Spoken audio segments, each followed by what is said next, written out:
We are live. Oh, there they go.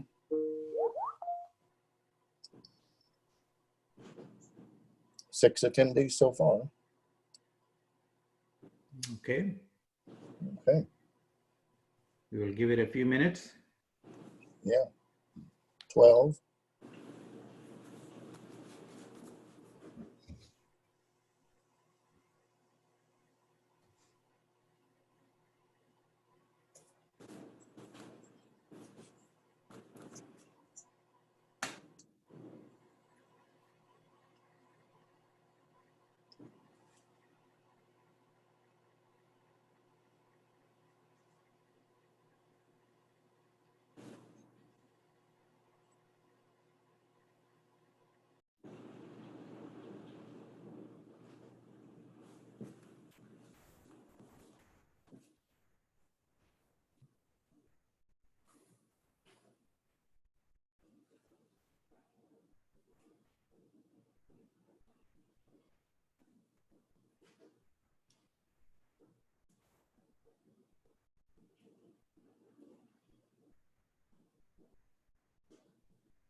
Well, good afternoon, everyone. Welcome to the inaugural CAPNR Research Council webinar series. I am sure that you remember what CAPNR Research Council is all about. It is an advisory council that advises the Office of Research, that is my office in CAPNR. So I'm thankful to Tony Lupo, the chair of CAPNR Research Council, or CRC, and the members in helping me out with the webinar series. I also would like to thank James Hundle and Michelle Enger in providing all the logistical support. Well, COVID-19 has changed our lives in ways that we couldn't imagine 2 weeks ago. Like all of you, I'm also trying to adjust to working from home. Well, I can tell you that it is getting old, but I encourage all of you to follow all CDC guidelines, all the guidelines from the state and local authorities and our university officials in keeping all of us safe and healthy during this difficult time.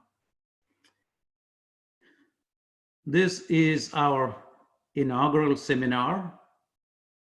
We plan to have at least one seminar per week for the next few weeks. You have seen at least the first 3 schedules so far. If you have ideas about a topic, please send it my way or to one of the CAFNA Research Council members, and we would be glad to find a speaker to cover that topic in one of the upcoming webinar series. We had started the coffee and conversation to bring a few speakers to all of you, but given the COVID-19 realities, we are suspending that series up until the fall semester.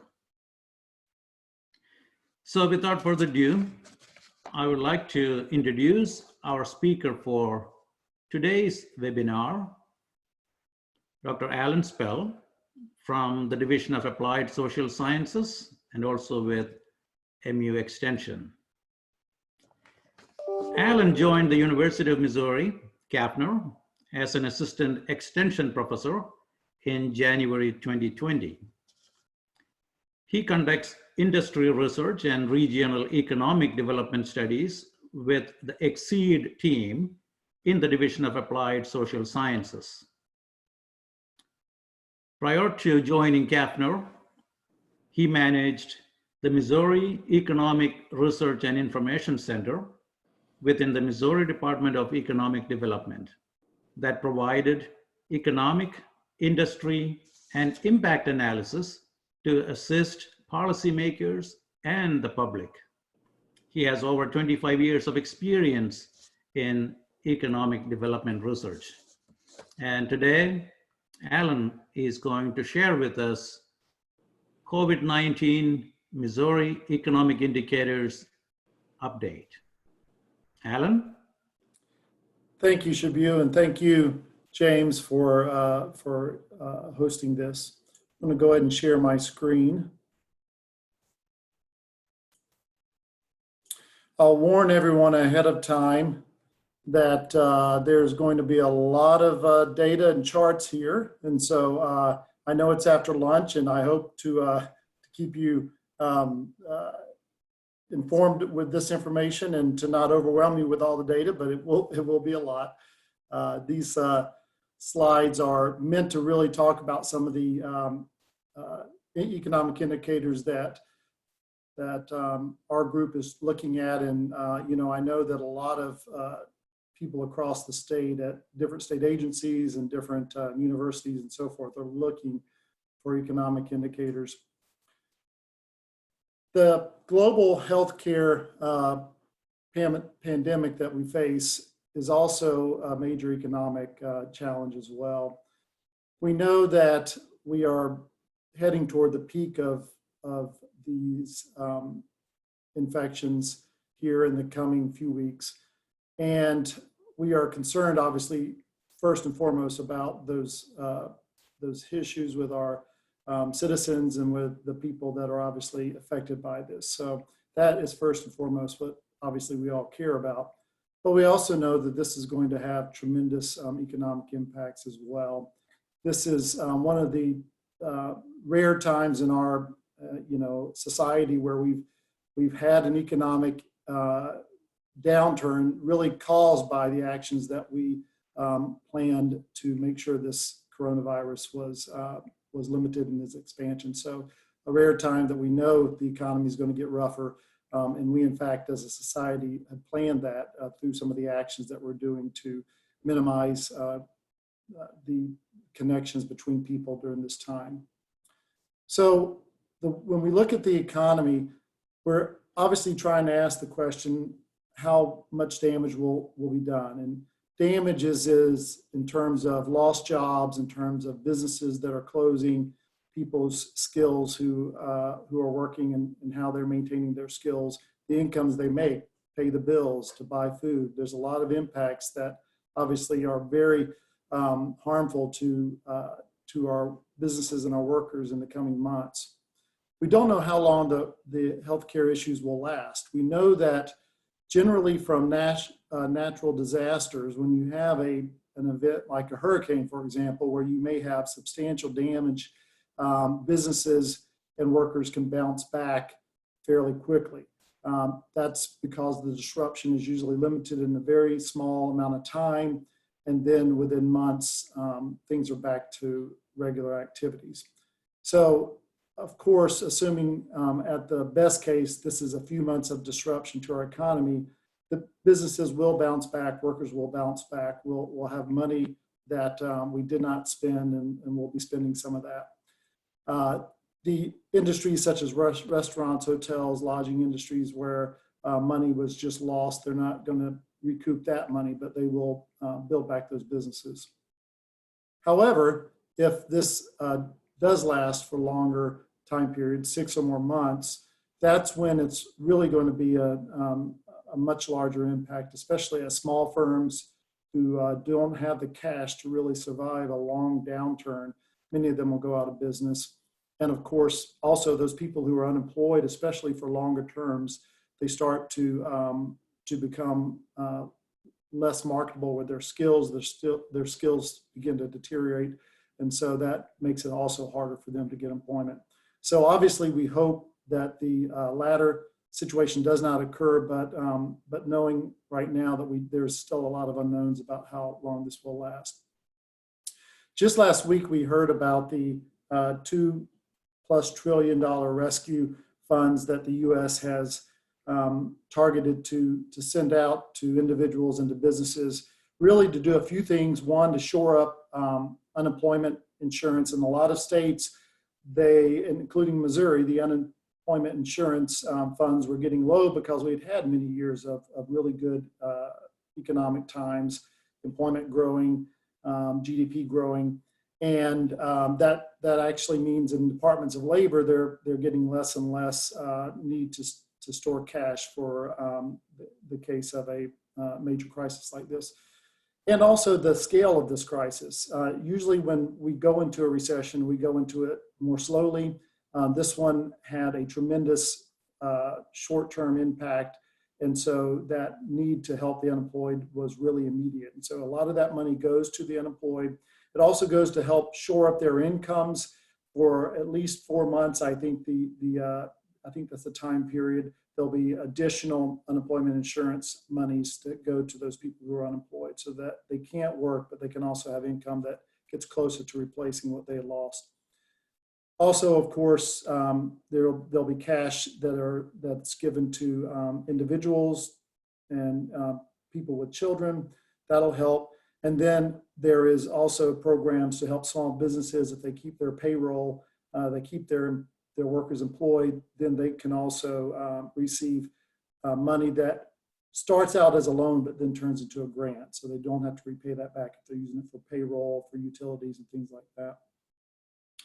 The challenge that we have in terms of understanding the impact is that a lot of the economic indicators that we normally go to, a lot of those by the federal government and by state governments, jobs, income information, gross domestic product, or GDP, they lag in time. So we don't get that information as quick as we would like to have it in a case like this.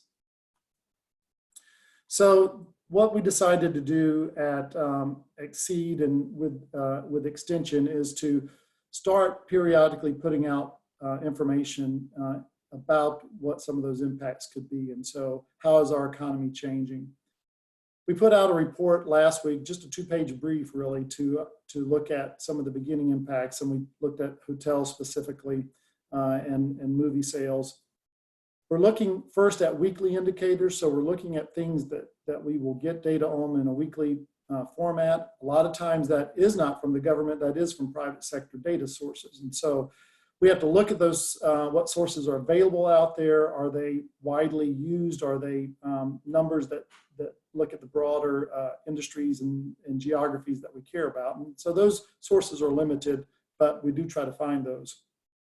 So we want to put together these briefs that give you a little bit of an idea of what's happening, and then also highlight some resources that potentially could help out. There's a lot of information about resources depending on your needs out there. And so we don't want to try to compete with all the information that's out there, but we do want to try to put some information there specifically when it can target some of the information that we're talking about. So for example, last week when we focused on the hotels, we put in a link to the lodging association. So that way there was some additional information that they put together. So looking at our current economy right now, the numbers that we do have from the state and federal government are for non-farm payroll employment. So these are companies that employ individuals. We have right now about 2.9 million people employed in payroll industries, and that's from universities down to small shops and restaurants all throughout the state. Over the year, YOY is over the year growth. We grew at just less than 1% at 0.06%, compared to the US that grew at 1.6%. So we grew over the past year. This is in February, as of February, a little bit slower pace than the US. Our unemployment rate is at 3.5% as of February. Now that number is going to change substantially here in the coming months, but at that time, it's one of the lowest rates we can imagine having in an economy at 3.5%. US was also at 3.5%. So that is also important to note that a lot of things that happen at the US level also find parallels in Missouri. We're a very diverse economy. A lot of times our unemployment rates track with the US rates, our job numbers track with the US and growth and so forth. So that's why sometimes, even if we don't have state data, sometimes US data is a good proxy of what may be happening here in Missouri.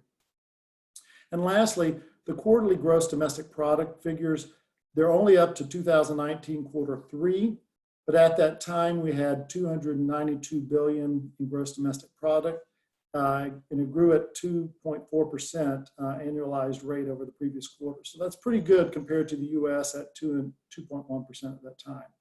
So that's kind of where we're at from the federal data.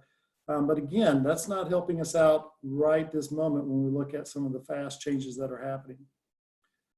One of the things that we know is that the tourism related sectors, such as restaurants, lodging, arts and rec, and so forth, travel, are impacted immediately by this, and also select retail businesses as well. Now, I calculated some quick numbers here. This is based on 2019 information, but you can see we have a lot of jobs, nearly 230,000 in restaurants, over 11,000 businesses. Retail stores, now I took out groceries, supercenters, pharmacies, and similar firms that are still open and are actually doing some pretty good business in some of these areas.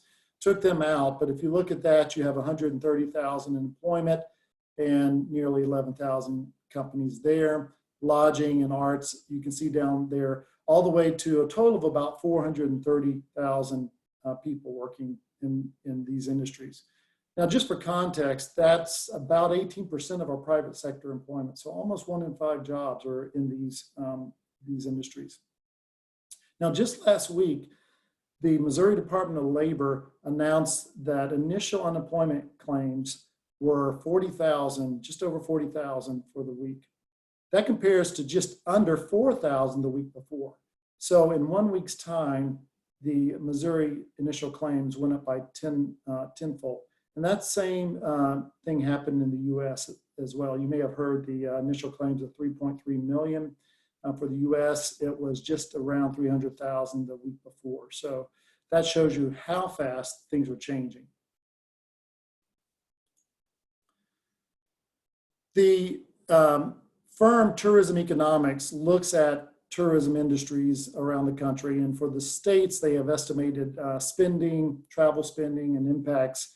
And so this is just a helpful bit of information here for Missouri. Looking at the month of February and into March, we see that in February, we were tracking along with travel spending around 300 million. When we get into March, that number begins to decline. And if you look at the second row down, shows you the change that we've had over the year in the same week. So in the same week in 2019, in February, for example, we were up about 10 million from the previous year, up about 30 million in the second week of February. So we were doing pretty good in February. And then by the end of February, we start tracking down to the point that by the week ending in March 21st, we were 190 million less estimated in travel spending than before, a 63% decline, which is what you see in the last row there. So obviously a substantial part of that is going to hit industries like lodging, industries like restaurants, like retail that's around, especially tourism type destinations that we go to. Now, another site that, again, a private sector site that has information that's of interest is Womply.com tracks credit card transactions, and they track it by industries. And it's pretty topical, it's pretty current information.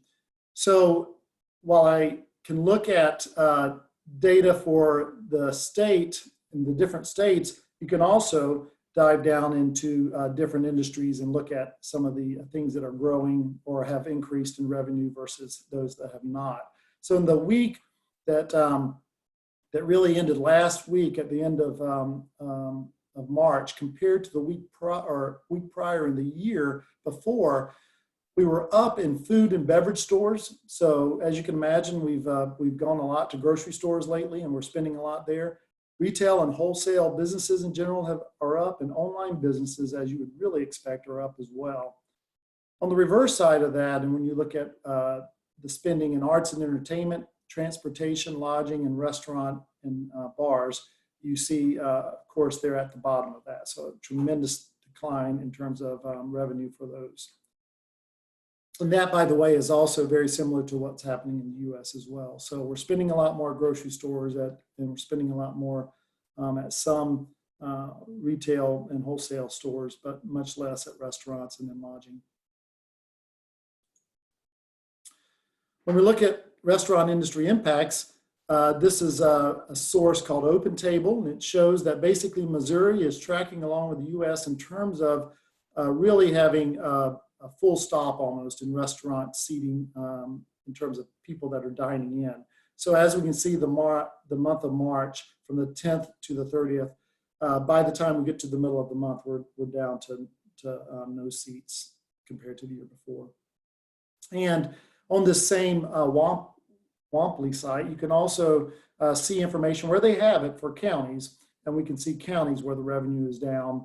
And so you'll see counties, for example, Boone County, where it's slightly up, which can be some of that revenue going toward dining, for carry out, for delivery type of food services. But you see in most of the state, we have a red, so that means a decline. Retail industry impacts are mixed. Up were some of the sporting goods stores, bookstores, and hobby and hardware stores in the last week. And down were department stores, boutique stores, and thrift stores. And really, department stores are a really large employer in some of the, especially in some of the metro areas, and they have stopped. So you can see again, by county, you can see a mix of different, some counties around the Springfield area, for example, declining quite substantially around Cape Girardeau. Columbia here, not doing bad in the retail overall. Of course, that's overall. There are big retail stores, and they're different from small retail stores. So there's a lot of distinction within there, but at least does tell you that the retail sales at least are a little bit more of a mixed bag there. When we look at hotel industry, it has really been impacted substantially. The occupancy rates are down to 30%, which means 3 out of 10 rooms right now are filled. It was 53%, so half of those rooms the week before, and the revenue per available room is down 70%. Now, the industry forecast what they expect for 2020, and overall over the whole year, including some of this time before this event, and then the time later on when hopefully we're in recovery. Overall, though, they're expecting 4 out of 10 rooms to be rented. And so that's a substantial decline. Some companies will go out of business. Pretty big impact for the hotel industry. The same source, Womply.com, actually breaks out lodging by lost sales, and vacation rentals and hotels. Vacation rentals down 91% last week. Hotels and motels nearly 70%. So nationally, we see a tremendous decline, and also by Missouri, in Missouri, we're seeing a big decline as well. Movie tickets also have obviously come to a standstill given the the fact that movie theaters have voluntarily and then after when states have started restricting travel and people going out, they have closed temporarily, hopefully, and will restart. But the stress that this is happening for ticket sales dropping to basically 100% drop from the week prior when we look at the end of March. Movie theaters are already impacted. If you look at the last 4 years for ticket sales, gross ticket sales, you can see that in 19 and 20, they were already going down, and that has to do with competition from streaming services. So movie theaters are seeing a hit from already lower sales, and then of course this hitting them as well. So very substantial impacts. Now, how about some resources? You know, there is again a lot of resources out there, and depending on what the needs are, this one, this slide here shows you a couple that have been something I've looked at recently. The U.S. Chamber of Commerce has information about the coronavirus impact by different industries, and so they talk about hotels and they talk about restaurants and so forth, and they talk about some potential silver linings, that being that online shopping is taking off in some sectors, and in things like grocery stores where they haven't really been full tilt into online deliveries and expanding their delivery options. Now they're starting to do that, so that change will probably continue on after this crisis. Hotels generally will recover after events like in the past recession and in 9/11 after the attacks. The hotel industry did recover. It generally, in terms of the analysis that I've seen from them, takes about twice as long to recover from the time that they hit rock bottom on their sales. So if it takes them 6 months to hit rock bottom on sales, usually in a regular recovery, it's a year out before they're back up to the sales before. So there are some resources there. They also have an emergency loan guide that's pretty useful. And then finally, if you have employers who are looking for information about filing for the unemployment, about their workers or workers who are unemployed, the Department of Labor now has a place specifically set there to help with that. So encourage you to share that information if you know people that can use that. Shabu, that's all I have. So I'd take questions now and hopefully answer some. All right. Alan, thank you very much. That was very informative, and we appreciate the updates very much. One thing that I failed to mention in the beginning was that you could post your questions using the Q&A box. So please feel free to post if you have any questions. I will give a few minutes for anyone having a question to post that in the Q&A box. Meanwhile, I will start off by asking a question, if you don't mind, Alan. Sure. Well, Alan, we are hearing reports from other parts of the country where they are expecting labor shortages, particularly in the agricultural sector. And with that, delays in harvesting, delays in planting, and that could disrupt the entire food supply chain. Are you expecting delays for planting or issues with labor force, anything like that for Missouri? And if so, what can we expect, and what do you think would be the short-term and long-term economic impact of all of that? Well, it's an excellent question. I'm certainly not as expert on this topic as a lot of the people in Kaffner in terms of the agriculture economy. But what I have heard, couple of things. One, we're in the planting season now for a lot of field crops, and field crops are more mechanized than say fruit and vegetable crops. So the industries that are in the fruit and vegetable are more labor intensive, and they are going to be one of the ones probably earlier hit with some labor challenges because of the manual nature, and also on the harvest side. The labor shortage that we have in these rural areas is not a new thing. Sometimes we have had labor shortages before, and we've already had challenges just in the last year or so, I think, with getting labor needed to all farmers that need that type of labor. You look at the COVID-19 crisis and workers being taken out because of that, obviously that can be a concern. The impact, though, I don't really quite know what that will be. I think this is something that will get tighter and tighter as we go on, and especially through the summer when things need to start being harvested and so forth. I anticipate we'll see some more of that impact.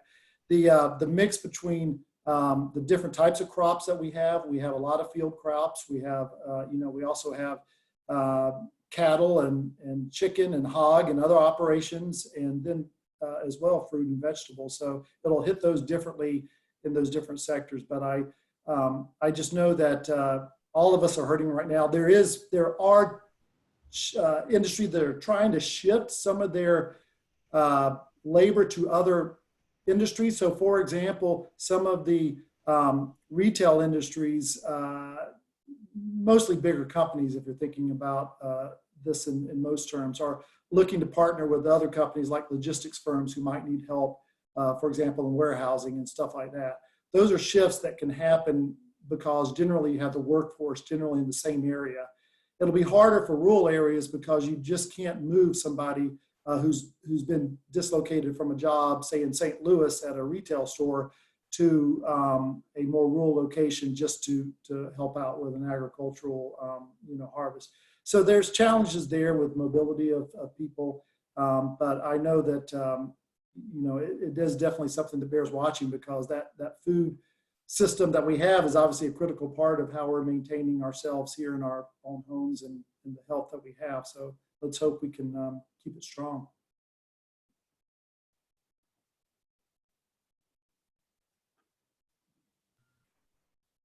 So we do have a couple of more questions. We were planning to keep it for 30 minutes, but well, this is our first one. We are all learning how to do this, so we may go a bit longer. So if you don't mind, I will ask you a couple of more questions. Sure. So one of the questions posted here, I'm going to just read that to you, Alan. Which sector of the Missouri economy you believe is going to recover the fastest, and why? Okay, good question. I think the grocery store industry and the retail, especially the larger retail industries, are already doing okay, and they're going to come out of this stronger with experience in the new business model of doing things online, and so they're going to come out stronger from this. I think the sectors, information technology sectors, where we're trying to do more things online. We're developing, web pages and apps and all that comes along with that. So that professional sector will do just fine and is doing okay now, and they're more accustomed to working from different locations. So those sectors will do fine. The pharmacies obviously are still doing okay, and will continue to. So some of the retail sectors that are up now will continue to grow out of this. It's hard to tell how long some of these impacts will be for other industries. Manufacturers, for example, can generally scale up pretty quickly, and from turning down, they're more used to short-term drops in demand and using contract work and temp workers to get in there and start producing things. The problem is really not their ability to create products fast. It's really the demand that we have as consumers. If we're not demanding this stuff, or if globally there is still a crisis going on and hitting a lot of the countries that we supply, then that could also impact us as well. Well, the next question is about value-added products. So the question is, any industry forecast on value addition from agriculture, forestry, and related sectors? I'm assuming that's related to value-added related to the COVID crisis. And I'm assuming, yes. Are there going to be new opportunities for expanding value addition right here in the state? Yeah. Boy, I don't know that. I know that with the interest in local foods, and Sarah Lowe, who directs the Seed Center, has done a lot of work in local food markets. We have much more of an interest now in, cooking ourselves and cooking food ourselves and cooking from grocery stores. And, part of what we have seen over the last 20 plus years as a whole in the United States is more and more of us eating out at restaurants. We're having more disposable income that we're putting toward eating out. And that has been a good thing for restaurants as we've grown and grown. But now, of course, we're faced with the situation where we have to go buy the food ourselves, and grocery stores are doing well with that. And so I could see this as an opportunity now that people rediscover, one, the joy and the cost savings of cooking your own food, and perhaps using local food more. So this might be an opportunity for that. That's a positive side of that, a silver lining, if you will. I think also the opportunity to go online and to do things online is really something that probably has not been something everybody's taken up before this. Before this, I'm doing fine selling to my local network there. I don't really have to have a web page. I don't really have to maintain social media and do all that kind of stuff. Well, I think this has changed that thinking around to say, well, if you really want to have a product or service that's truly out there for others to get, you have to have an online presence. And so shifting to that thinking is probably also good for business as well, because that type of thinking is how you're going to end up increasing your market area and increasing your hopefully your sales. And of course, that's why it's good to be in IT right now, because we're going to need a lot of people doing those type of things. All right. Well, I will ask a couple of more questions. That's all the time we have. So are there any estimates yet on impact on county and state tax revenue at this point? I know that at the state level, they're working on looking at the budget for next year. It definitely will be an impact. I did some quick analysis of the hotel industry after, for example, 9/11. In the 3 months that happened after that, we saw 11% decline in sales taxes that were collected from hotels, for example. So there definitely will be one. At the counties, the counties rely on property taxes and those sales taxes. Property taxes are, for your homeowner is not going to really change that much, but the sales taxes that cities and counties rely on, for example, are definitely going to be hit. And so I haven't seen those projections yet, but I guarantee you that stuff will be coming in the next weeks and months. All right. Thanks, Alan. One more. Do you see any dramatic changes in commodity prices in the future from COVID-19? Oh boy, that's a tough one. I don't know the answer to that. I know that there's a lot of people, especially in the Division of Applied Social Sciences, that are more attuned to commodity prices, and actually we're doing webinars pretty periodically about the farm sector and different aspects of it. I can imagine that there might be some long-lasting impacts, but I really would hate to even guess at some of that stuff right now. All right, your last question, Alan. What industries do you see change forever? Well, and I see the chat there too, and the question of higher education, and absolutely there will be changes. First and foremost, let's remember that that we will get out of this. We will come out of this. Our economy will rebound, and it's just a matter of time. And let's hope a short time, obviously.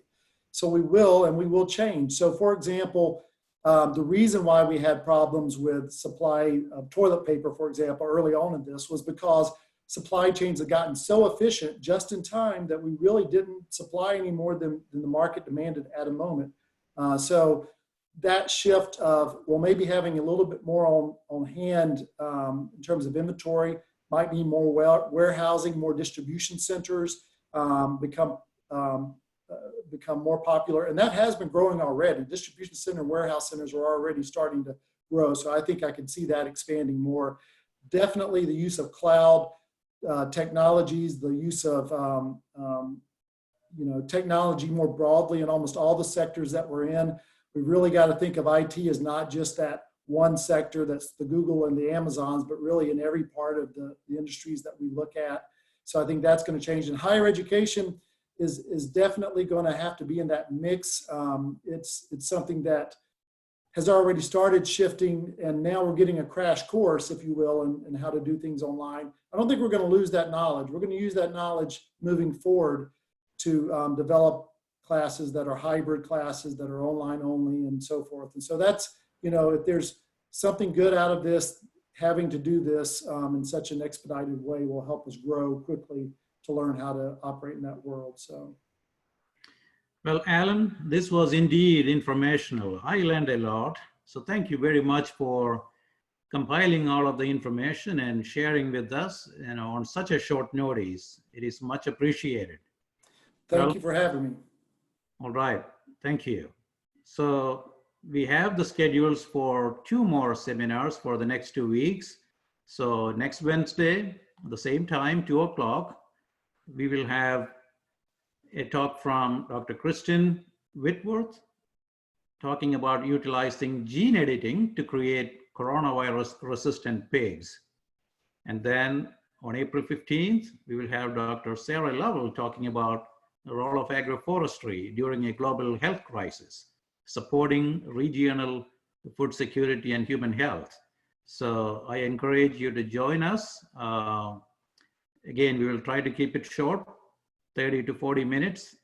I hope you can join us again next week and the week after, and we will try to announce the schedule for the next few more seminars in the next few days. Well, thank you all for joining us. Stay safe and healthy. Thank you. And thank you, Alan.